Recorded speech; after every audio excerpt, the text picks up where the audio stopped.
¿cuántos conocen la visión y la misión de nuestro ministerio? ¿Cuál sería nuestra visión y nuestra misión? Que cuando hablamos de nuestro ministerio, ¿cierto? Que somos el Centro Cristiano de Restauración Internacional de Fe, Esperanza y Amor, ¿cuál es nuestra visión y nuestra misión? Digo nuestra visión y nuestra misión porque si nosotros somos parte de este remanente de la Iglesia del Señor, debemos de tener unos objetivos trazados y unas metas por cumplir, ¿cierto? Esto es a través de que un cuerpo o una ciudad, un reino dividido, no tiene ni prosperidad, no tiene ni bendición, no tiene ni fundamento y no tiene, en todo esto, no tiene la verdadera unidad que el Señor manda que se deba de tener dentro del cuerpo. Si somos el cuerpo, Él es la cabeza, para que nosotros entendamos cuál es la parte del cuerpo que nos corresponde funcionar o cuál es nuestra función dentro del cuerpo, debemos de conocer que tenemos una visión y una misión. ¿Cuál es nuestra visión y cuál es nuestra misión? Pues le comparto esto. Nuestra visión es perfeccionar a los santos para la obra del ministerio, para la edificación del cuerpo de Cristo, cumpliendo así la palabra establecida en Efesios 4:12. ¿Qué dice Efesios 4:12? Alguien que me busque Efesios 4:12 y me busque Mateo 28:17. Uno que busque Mateo 28:17 y otro que me busque, el que tenga Efesios 4:12, lo lee. Con voz de mando y de trompeta, si no. Sí, ¿quién tiene Efesios 4:2? Léalo por favor. A fin de perfeccionar a los santos para la obra del ministerio, para la edificación del cuerpo de Cristo. Para la edificación del cuerpo de Cristo. Entonces, nuestra visión está fundamentada, por eso quería que lo leyera, que es algo no inventado, sino es ni de hombres, sino es algo que está escrito. ¿Cómo resistimos al adversario? Por medio de lo que está escrito. ¿Cómo lo dejó? Como principio lo dejó el Señor Jesús ante la manifestación de el encuentro que tuvo con el adversario en el desierto a través de lo que está ¿qué? Escrito. Nosotros no podemos desarrollar o pretender una visión si no está fundamentada en lo que está ¿dónde? Escrito, en lo que está la palabra. Entonces, esto es perfeccionar. ¿Y quiénes son los santos? Nosotros somos los santos. Entonces, la visión es de perfeccionarnos nosotros cada día más. ¿Por qué dice perfeccionar a los santos? Porque la voluntad de Dios es, ¿cuál es la voluntad de Dios? ¿Cuál es la voluntad de Dios? ¿Que nos qué? Que nos santifiquemos cada día más. Dice que la verdadera o la voluntad de Dios es que nos santifiquemos cada día más. No es buena, agradable y perfecta. Esa es la característica de que usted santificarse cada día le va a parecer ¿qué? Bueno. Le va a parecer ¿qué? Agradable. Y le va a parecer ¿qué? Perfecto. Entonces no es, la voluntad de Dios es buena, agradable y perfecta. Entonces allí es donde no está mal pensar qué es la voluntad de Dios para nuestras vidas, sino cuál es la voluntad de Dios para nuestras vidas. Una cosa es qué es, y lo otro es cuál es. ¿Cuál es la voluntad de Dios? Que nos santifiquemos cada día más. Es necesario, todo esto es necesario para que usted y yo verdaderamente nos veamos como edificados. ¿Y por qué? Usted dirá, y pastor, ¿por qué salió de un momento a otro a hablarnos de la visión y de la misión y hablarnos de esto? Porque es necesario a través de algo que estamos viviendo como casa. Y es el crecimiento que estamos viviendo y el que vamos a vivir, porque hay muchas personas que han estado pidiendo, uno lo llama de manera fea, uno dice, están pidiendo pista para congregarse. Pero ¿cómo los vamos a recibir nosotros si no conocemos la visión? No conocemos la misión, no conocemos el hecho de el principio, no fundamento, principio que da el Señor para la edificación de su eclesía. Usted y yo somos la iglesia. ¿Y qué es lo que se edifica? La eclesía, ¿cierto? Y todo esto a través de una manifestación que no podemos colocar aparte, que usted y yo estamos acá por ser pecadores. ¿Usted y yo por qué estamos acá? Yo pensé que era que había venido santo y se quería santificar más. Nosotros estamos aquí porque reconocimos que somos pecadores. Hemos reconocido que somos pecadores. No estamos en un grupo de alcohólicos anónimos para decir que estamos ahí. Es que allá no se puede negar que una persona así lleve 5 años sin beber, no puede negar de que es un alcohólico. No, nosotros aquí reconocemos que hemos sido redimidos por la sangre del Cordero. O sea, que estamos en que Él inició una buena obra en nosotros y esa buena obra la está ¿qué? Perfeccionando. Entonces, ¿y cuál es nuestra misión? Perfeccionar a los santos. ¿Cierto? Aquí Pablo le habla a los en Efesios, hablando del perfeccionamiento de los santos. ¿Cómo sabemos nosotros que estamos en un proceso de perfeccionamiento? Cuando lo que estamos haciendo en el Señor, aquí dentro del cuerpo, es algo que también yo quiero hacerlo en otro. Yo debo de reconocer que mi perfeccionamiento, el perfeccionamiento que Dios está haciendo en mí, otro lo necesita. Entonces esto nos saca, la visión nos saca de la zona de confort para llevarnos a cumplir una misión. La visión nos saca de la zona de confort para llevarnos a cumplir una misión. ¿Y cuál es esa misión? Mateo 28, 17 al 20. ¿Quién lo buscó?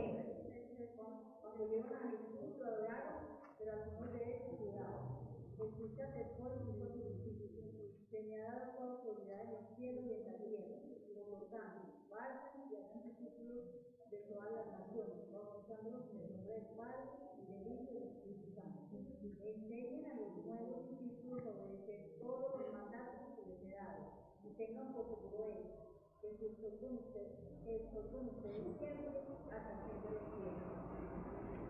Entonces, ¿que estoy qué? ¿Con ustedes hasta dónde? Hasta el fin de los tiempos o hasta el fin del mundo. ¿Usted qué leyó? ¿Qué versión? Bueno, esta versión 1960 que tiene muchas cosas que corregir, dice lo siguiente. Desde el 16, pero dice a los 11 discípulos que fueron a Galilea, al monte donde Jesús les había ordenado, dice, cuando lo vieron, le adoraron, aunque algunos, no, 28, 17. Ah, qué pena, amado hermano. Mateo y Marcos se parecen tanto. En los cachetes, le estaba leyendo el rostro a Marcos. Y es Mateo. Mateo capítulo 28, verso 17, ¿cierto? 28, 17. Dice en esta, 28, 17, dice, efectivamente si era la que estaba leyendo, cuando lo vieron lo adoraron, aunque algunos dudaban. Jesús se acercó y les habló diciendo, toda potestad me es dada, ¿dónde? En el cielo y en la tierra.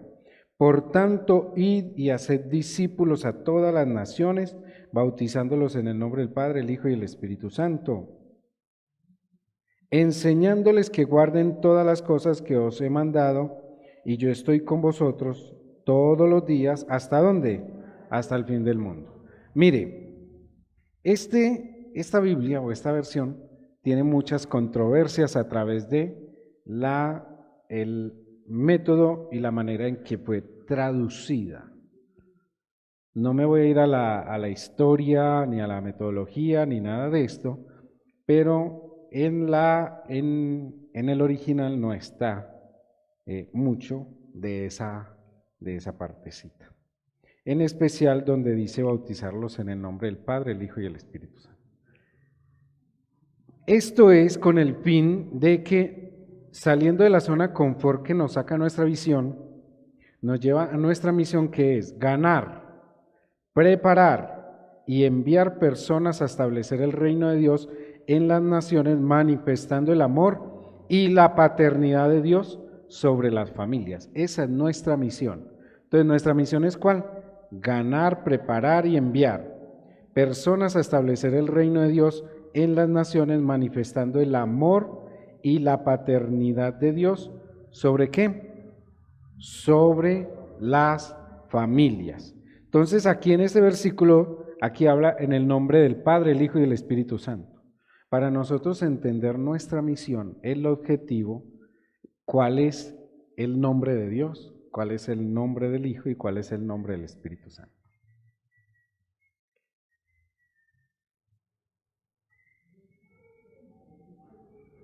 Cuando dice que nosotros debemos de bautizarlos en el nombre del Padre, del Hijo y del Espíritu Santo, entonces nosotros allí no podemos ir a llevar a una persona, meterlo al agua y decirle: te bautizo en el nombre del Padre, el Hijo y el Espíritu Santo. A lo que más resista. No. ¿Qué es el nombre del Padre para nosotros? Para poder ir a hablarle a otro, o sea, para poder ir a ganar, preparar y enviar, nosotros debemos de saber cuál es el nombre del Padre, qué significa el nombre del Padre para nosotros.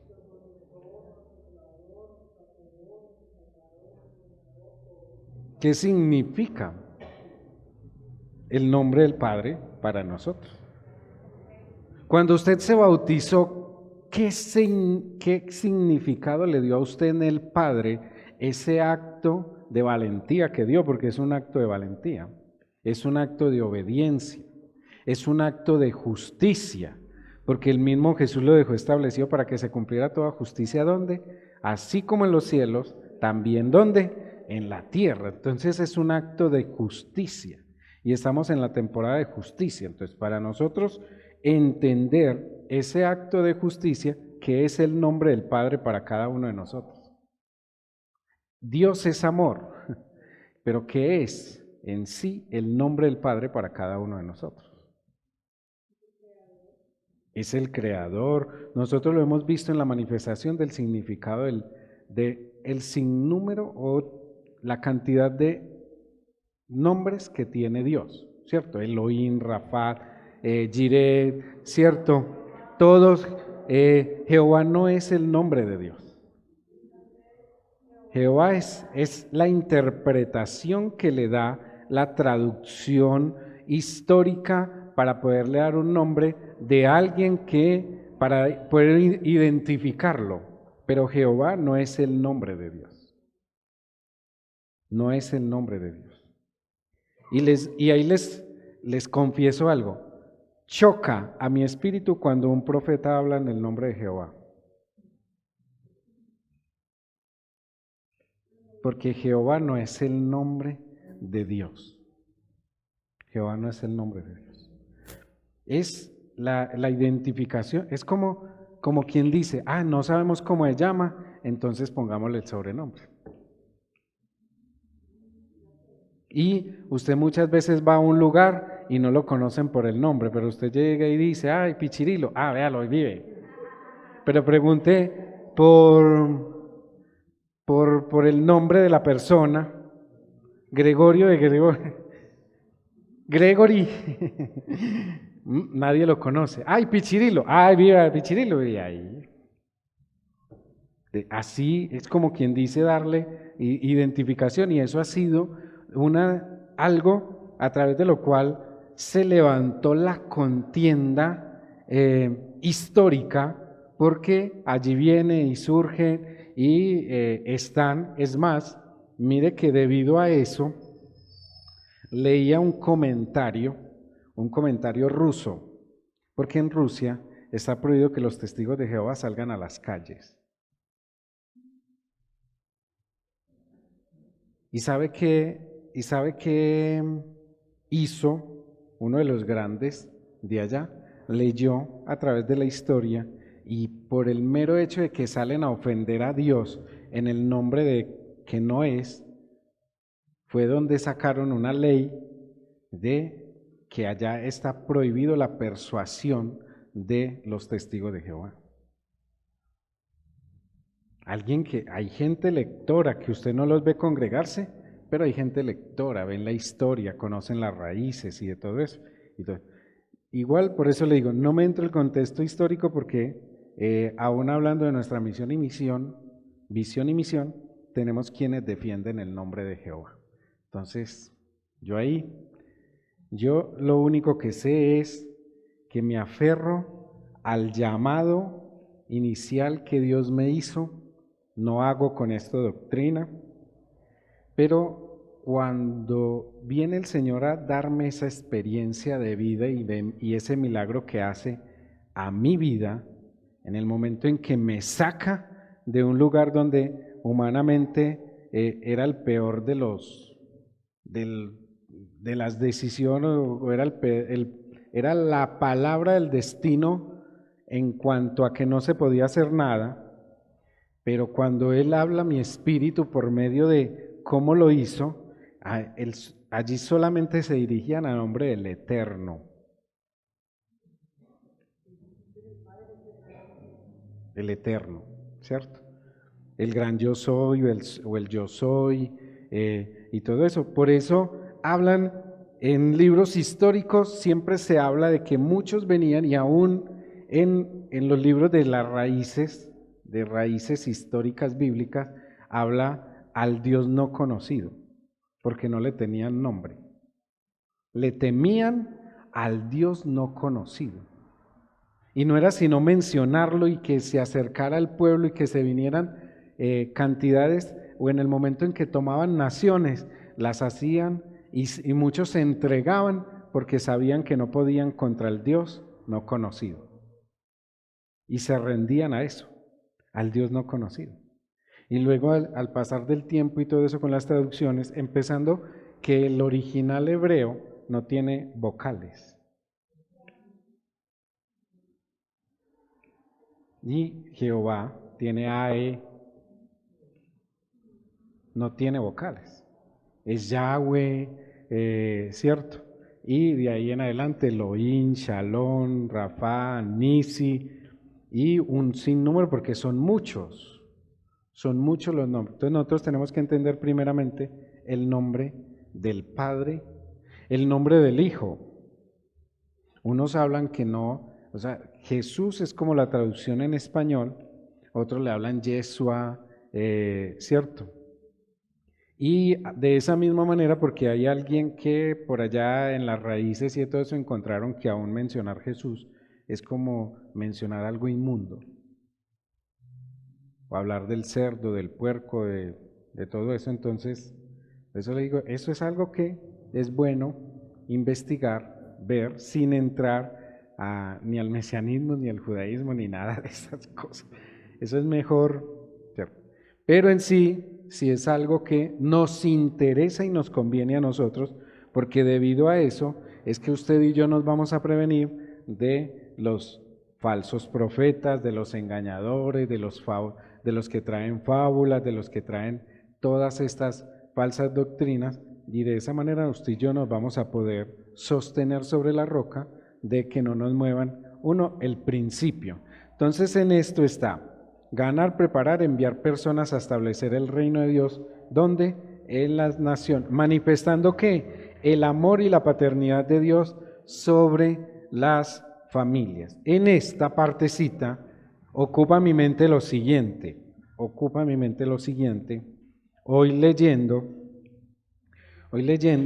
y esta semana a mí me gusta en un lugar donde voy y hay un lugar que no genera como esa armonía que de pronto nosotros queremos ver en todos los lugares. Cuando hay un lugar que no genera esa armonía, en ese momento yo le pregunto a Dios, o le hago preguntas personales, pero uno ve cómo el desamor, cómo la indolencia, que en otros términos es la falta de empatía en el ser humano, se está acrecentando todos los días. Todos los días. Y eso es algo que en lo que veía y lo que el Señor expresaba para darme respuesta, lo veía de que eso no solamente se ve allá afuera, porque nosotros salimos a buscar donde no está Dios y lo queremos poner, ¿cierto? Y queremos llevar esa luz donde hay oscuridad, y queremos llevar sal donde no hay, al alfolí, donde no hay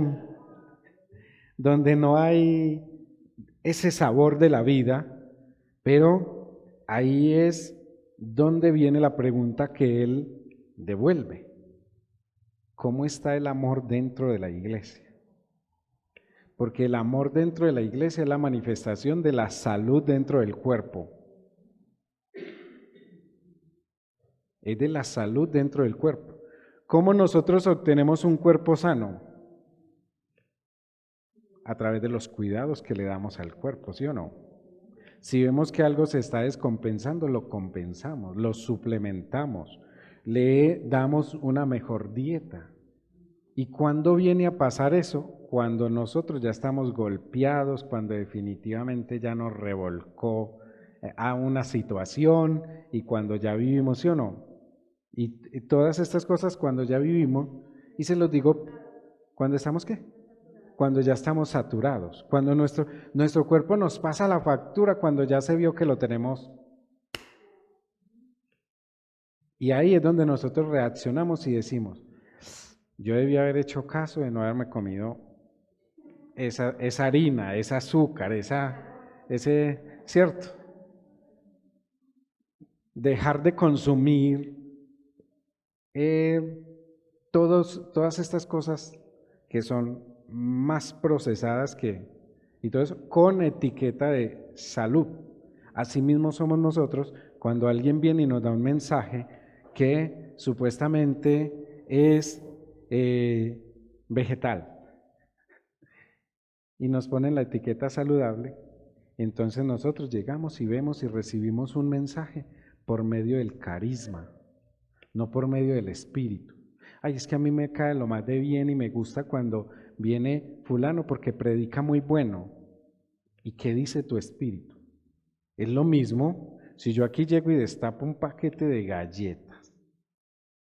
Y todos nos gustaría, porque así dijéramos, estoy lleno, no me la como ahora, pero entonces me la llevo y me la como después. ¿Sí o no? No la despreciamos. Un dulce o algún pasabocas y de todo eso, ¿cierto? O si hay variedad, si no como de este, como de este. Y eso es lo que muchas veces a nosotros como cuerpo y como iglesia nos pasa. Esto con el fin de tocar un principio a través de esta temporada que estamos viviendo de justicia, porque hemos proclamado mucha justicia en estos últimos 2 meses. Y algo que veía y le preguntaba al Señor era lo siguiente: si el Señor hace justicia con nosotros, ¿qué pasaría? Yo le hacía esa pregunta. Si el Señor hace justicia con nosotros, hoy, esta noche, ¿qué pasaría?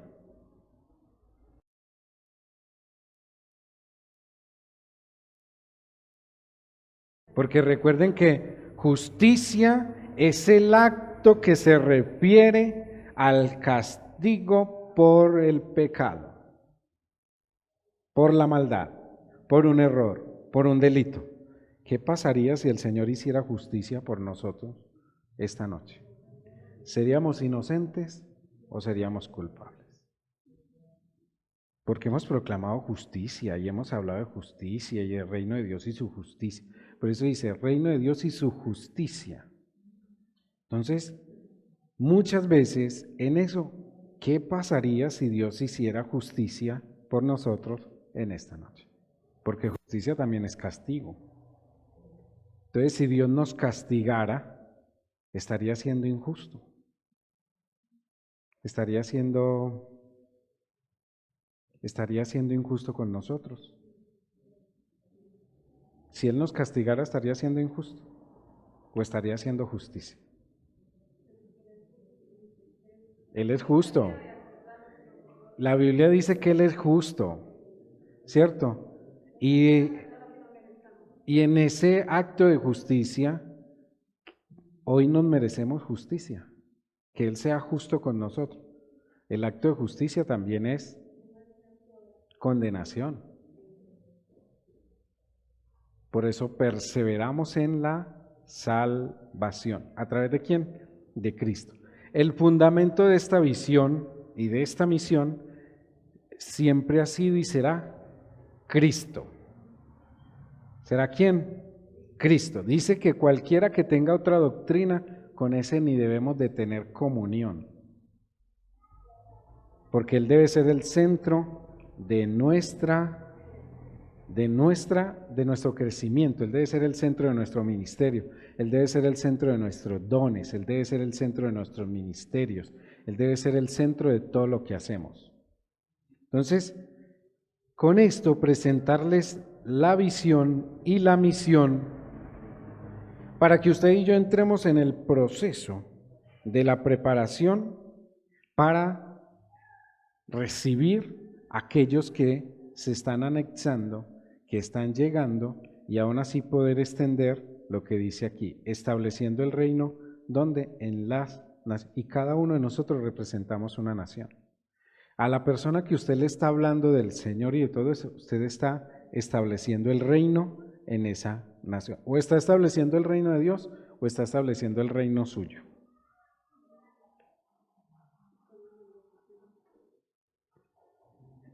O se establece el reino de Dios o se establece el reino suyo.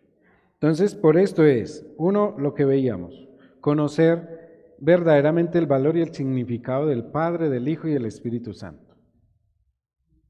Realmente quién es para cada uno de nosotros. Realmente qué es en sí el hecho y por qué manda a que se le enseñe a guardar todas las cosas que os ha mandado. ¿Cuáles son las cosas que el Señor ha mandado?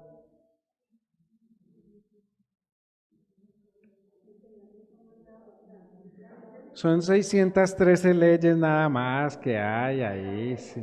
Hay 613 cosas que usted y yo no podemos hacer. ¿Cierto? Todo eso lo resumió en el momento en que él define colocar a raya la transgresión y colocarle ley al pecado.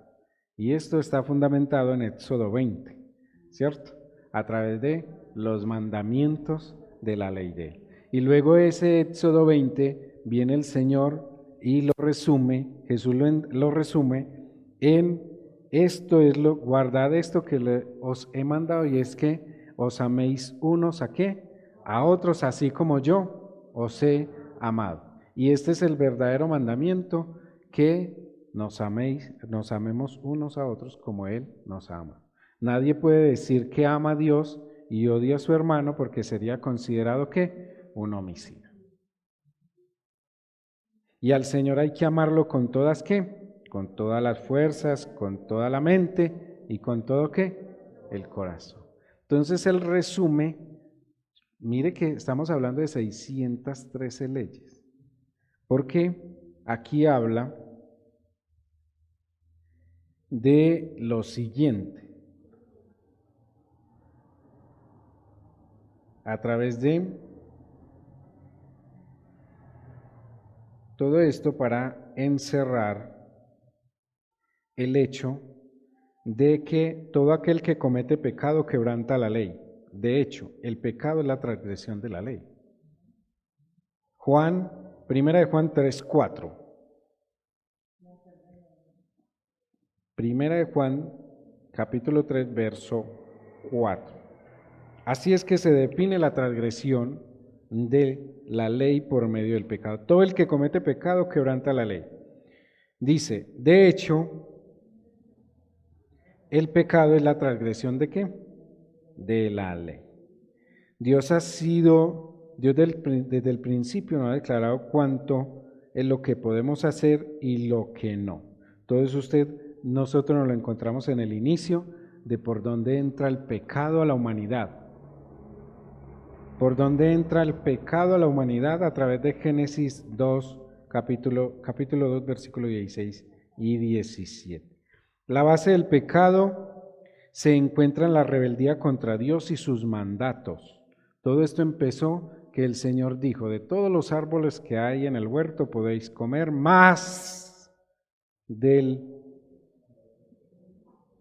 árbol del conocimiento del bien y del mal no lo haréis. ¿Cierto? Más del árbol que está ¿dónde? En el centro. Vamos allá, Génesis capítulo 2. Génesis capítulo 2. 16 y 17. Dice, y mandó el Señor Dios al hombre diciendo, de todo árbol del huerto podrás comer, pero del árbol del conocimiento del bien y del mal no comerás, porque el día que comas ciertamente ¿qué? Morirás. Recuerde que la paga del pecado es muerte, mas la dádiva de Dios es ¿qué? Vida eterna. Entonces usted y yo hoy, a través de lo que estamos en sí hablando es, uno, todo esto inicia en el momento en que se transgrede, y transgresión es desobedecer. Recuerde que el pecado inicia cuando yo me rebelo. El pecado inicia en la rebelión de la mente y del corazón del hombre. Ya no tenemos el dominio que tenía en ese momento Adán y Eva. A través de la humanidad y nuestros antepasados, nuestro dominio, la rebeldía, tiene que tener mucha valentía. Por eso, el Señor Jesús, a través de sus diferentes enseñanzas por parábolas y todo eso, se puede decir en un término que nosotros lo podemos llamar de manera exagerada. En un término demasiado técnico lo manejaba a través de la hipérbole, ¿sí o no? Que era como quien dice, él comenzaba a dar una enseñanza, pero la daba a través de algo que lo exageraba, el mismo punto, a través de un granito de mostaza. Si tuviera fe como un granito de mostaza, le puedes decir a la montaña, quítate y echa la mano. Y hoy nosotros mismos podemos decir que tenemos la medida de fe, y de esa medida de fe podemos sacar un granito de mostaza, y usted ha podido hacer mover de su vida la montaña que le estorba para ver lo que Dios le quiere mostrar. O es al contrario, usted tiene una montaña para poder tapar ese granito de mostaza. Y mire que aún a través de lo que el Señor, a través de lo que Jesús enseñaba, mire que aún hasta sus propios discípulos muchas veces ni le entendían. Entonces aquí está la parte donde usted y yo como cuerpo podemos venir muchas veces a congregarnos y no entendemos algo y usted se va así. Esto es, la verdadera vida en Cristo es de entender y comprender, es un mandato. Que usted y yo le entendamos y le comprendamos. Por eso él decía, mire, es que aún están ahí sentados, tienen oídos y no oyen, tienen ojos mas no ven. Y al que tenga entendimiento, entienda. El que tenga oídos para oír, oiga. El que tenga ojos para ver, oiga. Es que oiga, vea lo que el Señor quiere mostrarle, ¿cierto? Y también mire que en Apocalipsis habla, y volteé a oír la voz que me hablaba. Entonces yo también tengo que aprender a ver lo que oigo, la voz. Y muchas veces a nosotros se nos presenta y nos dan una enseñanza y no entendemos ni lo más mínimo, pero aleluya, gloria a Dios, ya fue al culto.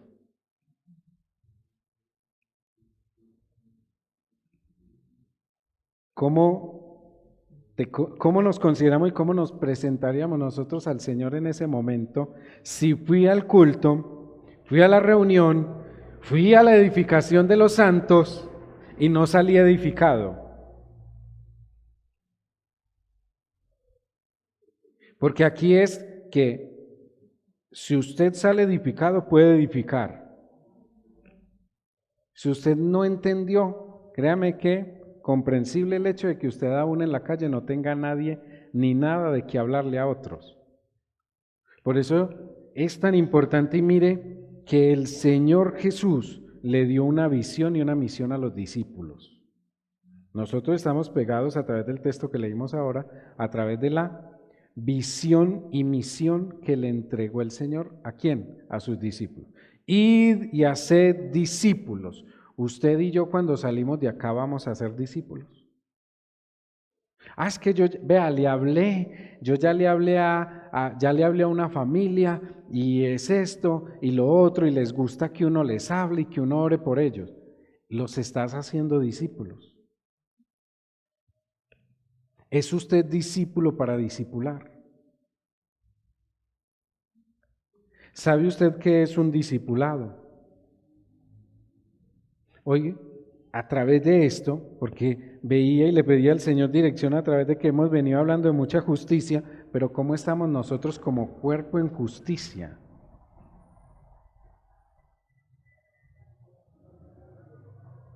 Como cuerpo en justicia. Manifestando el amor. Mire, ¿sabe que me llamó mucho la atención cuando leía nuestra misión?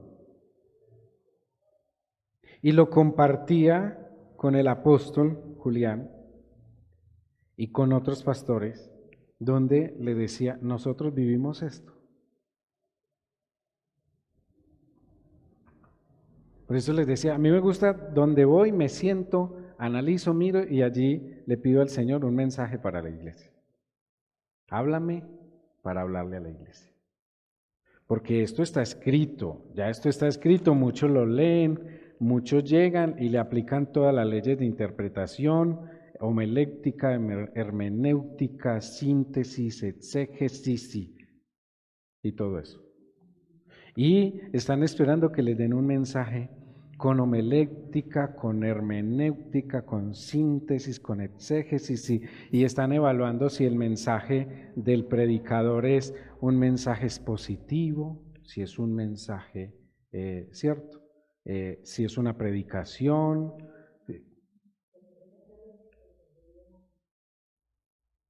Pero aquí es donde más que eso, y eso es bueno. ¿Sabe por qué es bueno conocer las leyes de interpretación, saber lo de los mensajes expositivos y todo eso? Porque en el momento en que usted y yo nos vamos a alimentar, sabemos qué recibimos y qué no recibimos.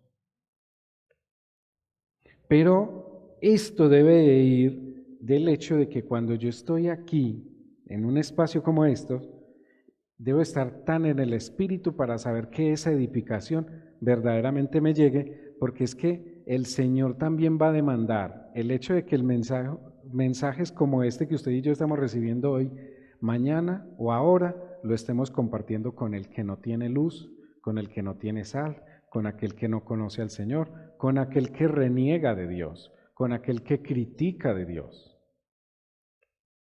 Y nos están esperando que el comportamiento de nosotros siempre sea el mejor. Porque como lo explicábamos en otras ocasiones, si somos católicos o cuando éramos en sí del común,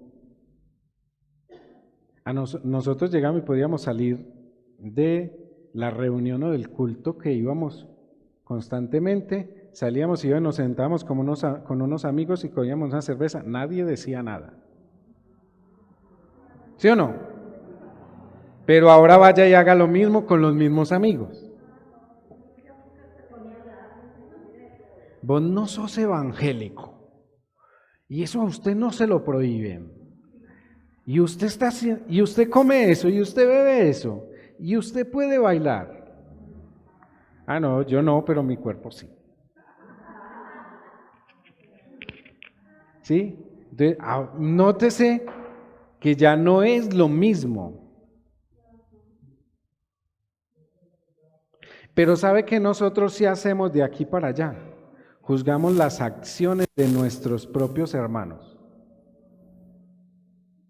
Si nuestro hermano va a la congregación y es médico, nada pasa. Si nuestro hermano va a la congregación y es ingeniero, nada pasa. Si nuestro hermano es arquitecto y va a la congregación, nada pasa. Si nuestro hermano es conductor y va a la congregación, nada pasa. Si nuestro hermano es un empleado o una empleada de servicio en alguna casa y va a la congregación, nada pasa. Si nuestro hermano es un músico, va y trabaja para una orquesta y va a la congregación, ahí sí ya pasó de todo.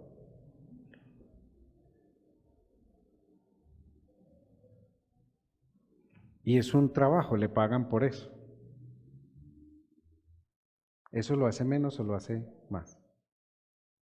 Y puede ser una persona que va y toca en una orquesta y todo eso, le pagan por eso, pero viene y en la iglesia o en su intimidad es una de las personas más entregadas. ¿Sabe qué nos pasa a nosotros como iglesia? Eso no nos importa, simplemente nos importa el hecho de que está trabajando tocando música para el mundo. Dice que Él pidió de que no nos quitara del mundo, sino que nos apartara del mal. Y muchas veces nosotros queremos quitar a esas personas del mundo, pero yo no me quiero apartar del mal.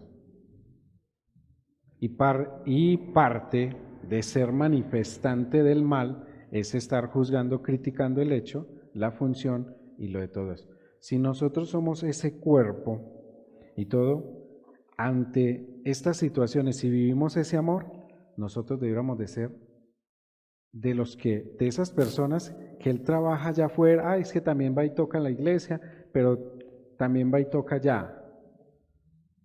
Lo hace como una persona que tiene un empleo, que tiene una necesidad, que tiene todo eso. ¿Sabe cuándo se cumple el hecho de que usted y yo podamos cumplir y vivir realmente el amor?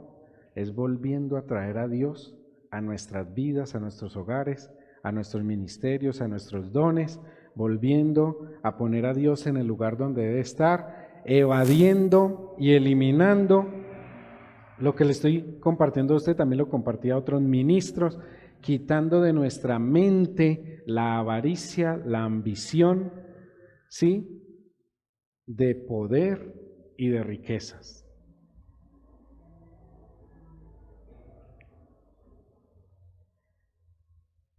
Tengo una anotación de la mesa de pastores de aquí del municipio, porque compartí unos estados donde una profeta muy reconocida, Ana Méndez, y otros apóstoles muy reconocidos, llamaban a orar a la iglesia, pero cuando comenzaron a pasar, uno de ellos dijo, ¿quieres que ore por ti? Pero no veo la ofrenda en el altar. Y ella pedía de que, eh, de que llevaran los billetes más grandes, ¿cierto? Y todo eso. Entonces ellos me hacen una anotación donde me dice que eso como ministro no me queda bien.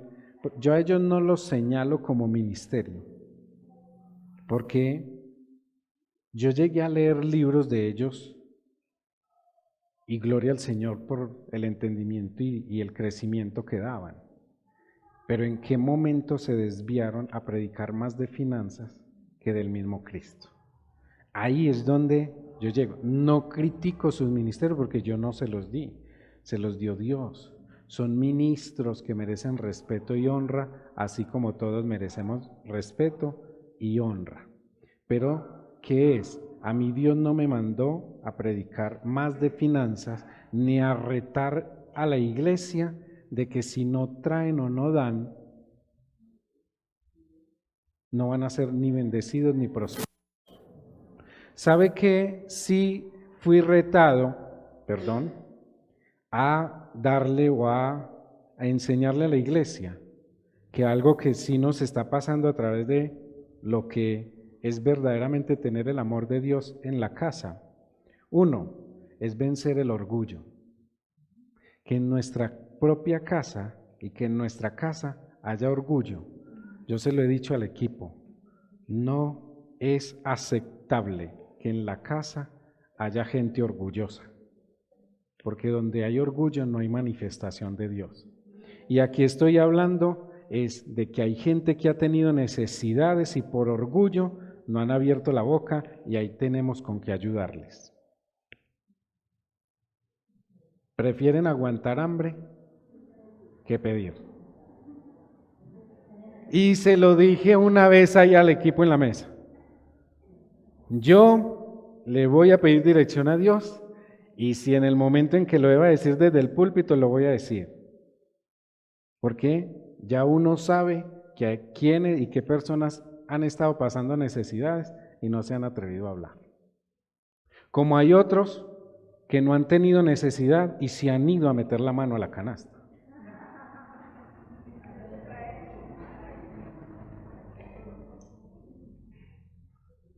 Y dentro de esas cosas, algo que le he venido orando al Señor y sé que eso es posible porque si Dios lo dejó escrito, es porque es posible, es que verdaderamente no solamente la iglesia, sino el ministerio comprenda que de todo lo que ingrese al alfolí, a las arcas y de todo eso, no sea retenido, sino que verdaderamente se cumpla con lo que el Señor dice, que en medio del pueblo no haya necesidad. Que todos tengamos un buen descansar, una buena alimentación, que todos tengamos, o sea, que haya una equidad en la bendición de lo que se cumpla realmente lo que dice en Hechos. ¿Y sabe por qué? Me puse a investigar por qué la gente iba y vendía las cosas y las llevaba a los pies de los apóstoles. No lo hacían por persuasión, no lo hacían como la metodología de hoy, de que traiga para que Dios lo bendiga, y ellos lo hacían porque era la manera en que Dios prosperaba y cada que traían eran más prosperados y eran más bendecidos. Mentira. ¿Sabe qué? No había en medio de la iglesia, no había necesidad, no había pobreza. Todos tenían la bendición y la compartían. Por eso dice que se reunían en las casas, cantaban salmos, cánticos al Señor, compartían la palabra y había abundancia de pan. Porque todo era equilibrado. Allá nadie era más que nadie. Pedro no se devolvió y comenzó a recaudar y dijo, bueno, llegó el momento y ahorita voy a cambiar las barcas que dejé por seguir a Jesús, las voy a cambiar por yates. No. Y hoy es así. Hoy los que creen que reemplazan a los apóstoles y a los ministerios son de esa índole. Llega, ay no, es que usted les escucha los testimonios y vinieron de abajo, eran pobres, eran ruines y era de todo, pero aún así, como hoy hacen la obra, sí, muy bueno, por medio de fundaciones, por medio de esto. No estoy criticando las obras de los grandes ministerios, porque gloria al Señor tienen esa metodología y ahí de dónde bendecir. ¿A qué voy? ¿A qué voy? Es dónde está la equidad que el Señor dejaba a través de la expansión del reino en amor. Pero esto también tiene su contraparte. ¿Sabe también que me puse a ver en Dios y analizar a través del comportamiento del ser humano? Es que no se puede decir que hay recursos porque aún los que no necesitan son los primeros que llegan.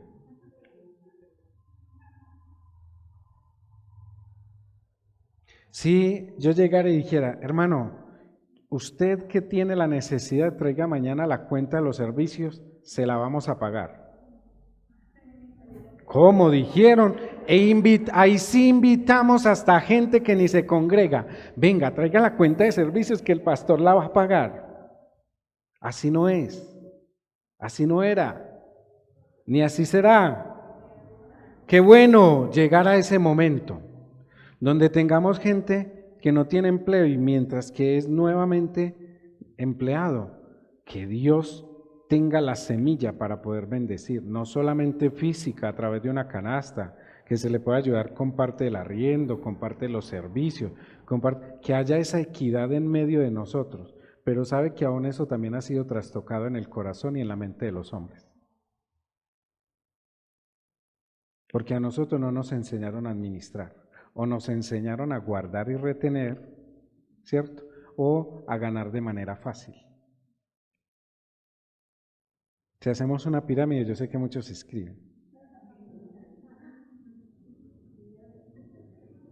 Mire a ver, vea, tráigame 10,000 y yo en una semana le voy a volver 30,000.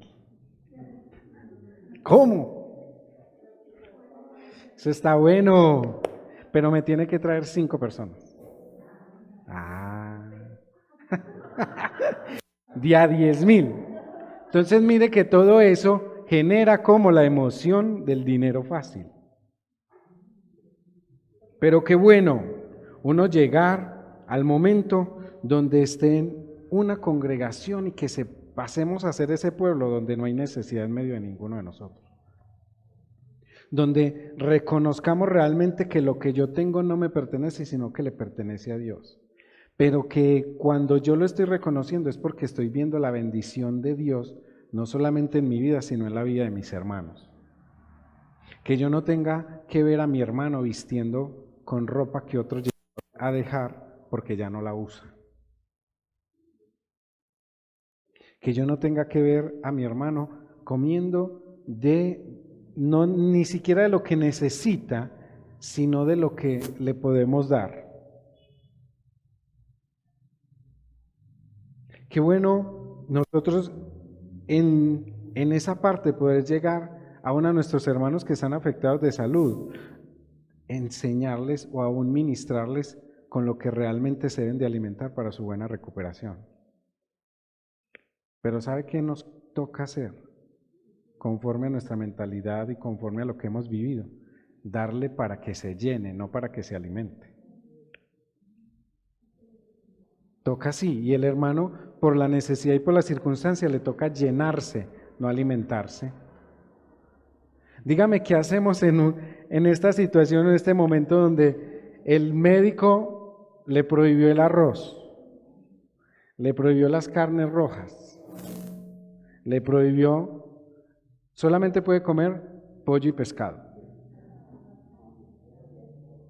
y verduras.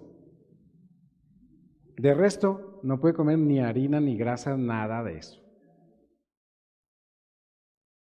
Y el hermano no se gana ni el mínimo o no recibe un salario y todo eso.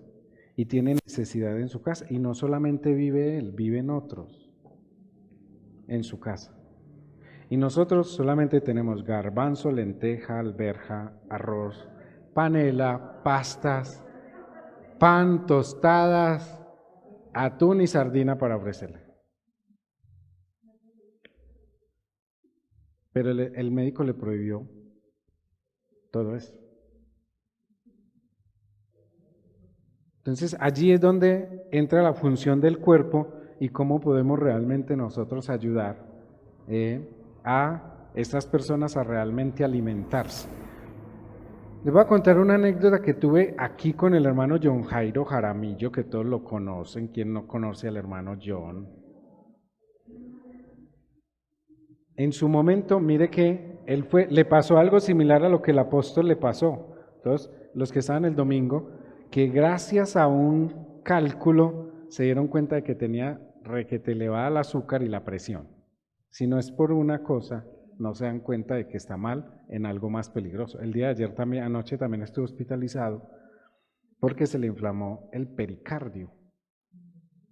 o le dio pericarditis, algo así, que es que como que le dio un dolor muy fuerte y eso le descompensa nuevamente la presión, el azúcar, entonces el hermano tenía una herida en un pie y lo llevaron al hospital y se dieron cuenta que también tenía el azúcar por encima de la inflación colombiana.